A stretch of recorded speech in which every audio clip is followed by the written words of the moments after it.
Hi, it's Caleb with Terrytown RV. I'm here at a 2022 Rockwood GeoPro 15 TB, and we're going to do an orientation. We'll start here in the front with your power tongue jack.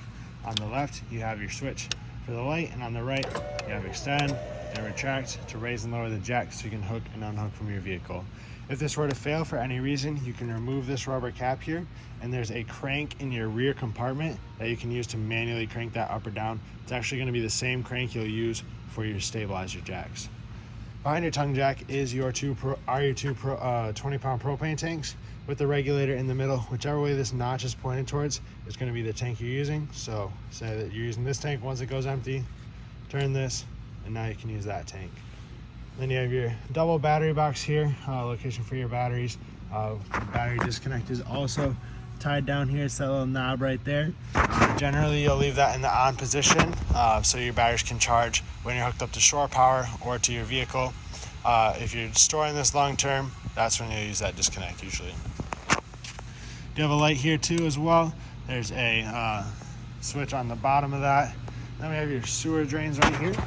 So on the left is going to be the black pull handle for your black tank. On the right is the gray handle for your gray tank. When you go to drain these, you'll hook your sewer hose up first, and then you'll pull your black tank handle, let that drain out. That's for your toilet. Once that's done, pull your gray tank handle, and that gray dirty sinking shower water is going to help rinse the black toilet water out of the end of your drain tube here and also out of your hose. And then once those are both done, close them up and put your sewer cap on, and you're all set to go there. You do also, below here, have two drains that are sticking out there. Those are your low point drains for the water system. That's the lowest point of water. You'll use those for winterization. Open them up, drain the water out of your lines, put the caps back on, and then you can run antifreeze through the system. You have your outdoor shower right here. It's going to be hot and cold water with the shower head there. And then 30 amp power cord here, just a standard twist lock cord on there. I do recommend a 30 amp surge guard in line with that to help protect the electronics on the unit. It's a lot cheaper in the event of a power surge to replace the surge guard than it is to diagnose and repair electrical.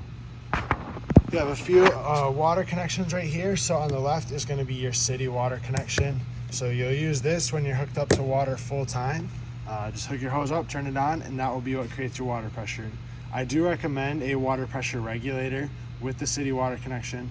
Generally, that's designed more for a house, the water pressure, than it is for an RV. So the water pressure regulator will help lower that into a more reasonable range for your trailer here.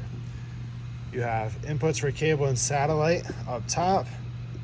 So if you're staying at a campground that has cable hookup, or if you have a portable satellite dish, that's where you hook that up to.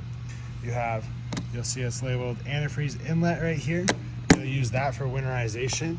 You'll hook a hose up to that. The other end goes into your antifreeze, and there's going to be a valve on the back side of that you'll turn so that when you turn your pump on, it sucks from here rather than from your freshwater tank. To fill your freshwater tank, you'll come up to here. This is just a gravity fill here. So you stick your hose in there, turn it on, and once your freshwater tank is full, take the hose out, turn your water pump on to use the water in the tank. And your drain for that is right down below here. It's that white pull handle. In the middle is your water heater. This is a gas and electric water heater. Down at the bottom is your drain. There is an anode rod in there to plug that. Over time, that anode rod is going to corrode. That's completely normal. That corrodes so that the tank on the water heater does not. So you have to replace the anode rod every 2 or 3 years or so, depending on usage. But when you go to use this, there's two switches inside for the electric and gas portions. For the electric, make sure you have 110 power. For the gas, make sure your propane is turned on. And you want to make sure there's water in the tank before you turn it on, just so that you don't burn out your elements. To double check that there's water in the tank, you can pull on your pressure relief valve here, and when water comes out, that'll tell you there's water in the tank.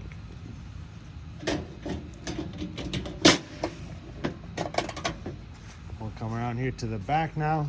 So you are prepped for a Furrion backup camera. That's what that little mount plate there is for.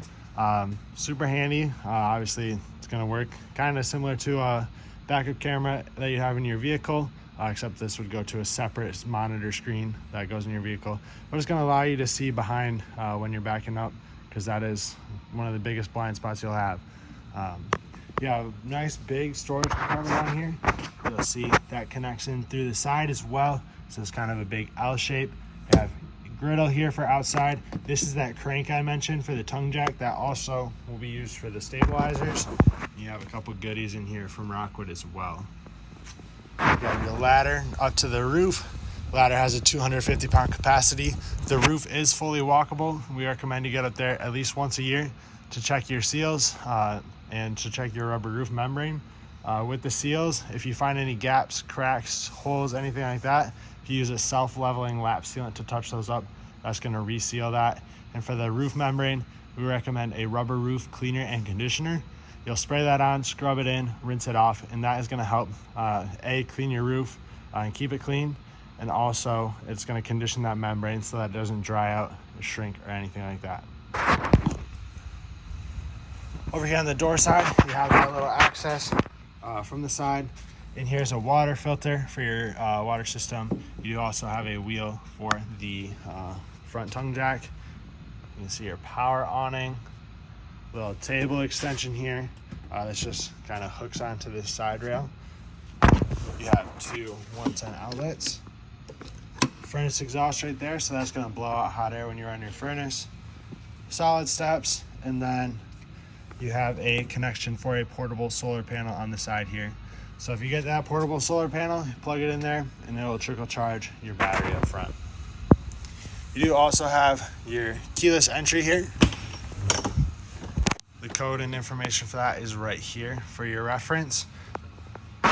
We'll work our way inside here though. So starting with the kitchen area, you have a wireless charger in the middle, and you can pull that up, and there's two 110 outlets and USB chargers on the bottom. When you retract this, you'll push that red tab in, let this slide down slowly. If you let it just drop, it will damage the spring that works for this pop top there. You have your keys here on your sink. Everything is key to like, so one key fits all your locks for your entry and compartment doors. You have a 3-burner stove top. The glass cover there just folds up into the back. And to light this, you just turn it to light, use matches or a lighter to light the burner. Just be sure you close this cover for travel. And below, you have your microwave. This is 110 power only, so you do need to be plugged into shore power for that.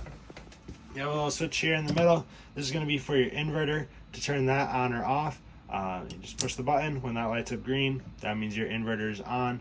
The inverter is going to take 12 volt power from your battery and invert it to 110. So that's going to power up a few different things in here. A few outlets, usually they'll have them labeled as inverter powered. You have a bottle opener there, resettable 110 GFCI outlet. We'll open up the wet bath here. So you have your shower system and toilet all in one area. There is also a little compartment up there for storage. It closes pretty tightly there to keep water out. You have your refrigerator here. This is electric only. You have a little goodie bag in here with different GeoPro manuals for you, so you can reference that. And you have that dial there to control your temperature. Right down here on the wall is your carbon monoxide detector. As long as that green light is on, that means it is working. It does draw continuously off your battery. Even if you turn your disconnect off, just because it's a safety item, it always has to be on.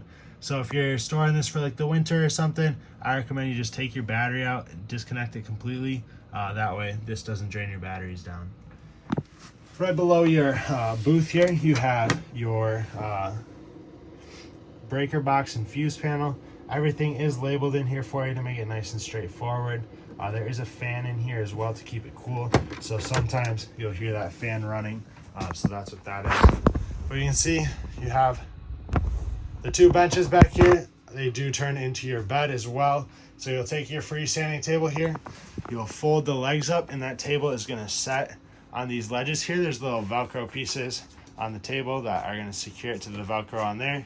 And then you take your cushions here and you'll fill in the gap in the middle. Same thing with the ones in the back. You have lots of storage up and around there as well. You'll see the cargo netting in the back. Lots of overhead storage over here. Your AC has the controls on it. So for this, you'll turn it to low fan, high fan, low cool, high cool.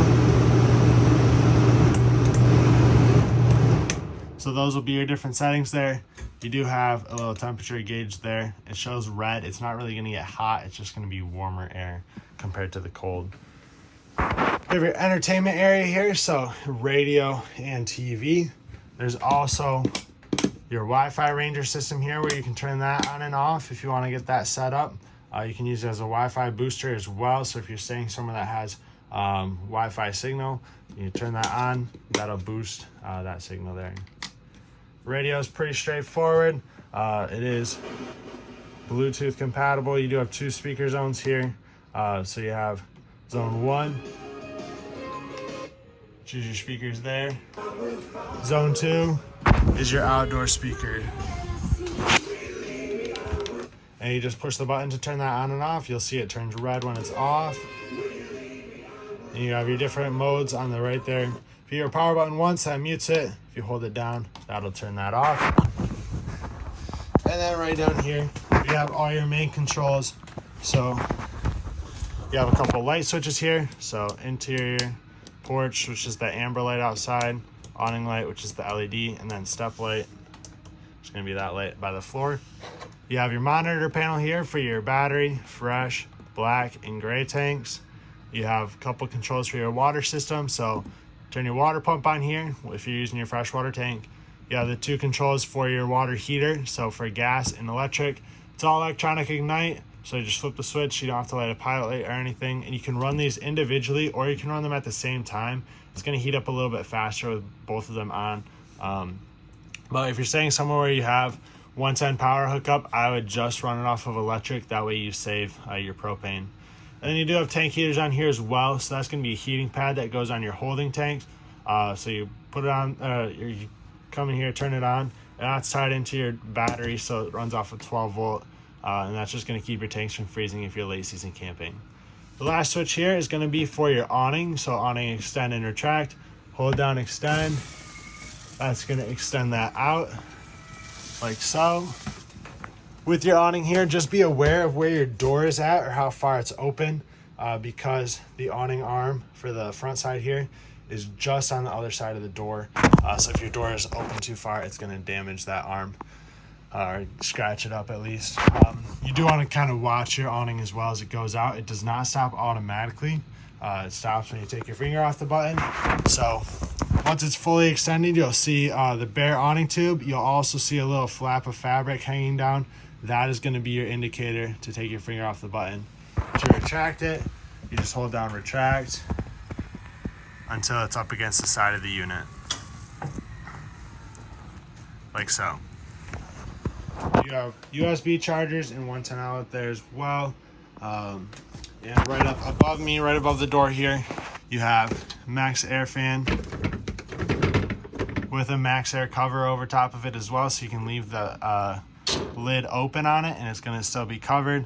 And then your fan controls are here to turn that on and off. If you close this all the way, you can actually push up on the knob there and it's going to lock that in place, so you can't open it all there. But that should be everything inside here. Hope this video is helpful to you. If you have any questions, please feel free to reach out. We'd love to get them answered. And thank you for choosing Terrytown RV.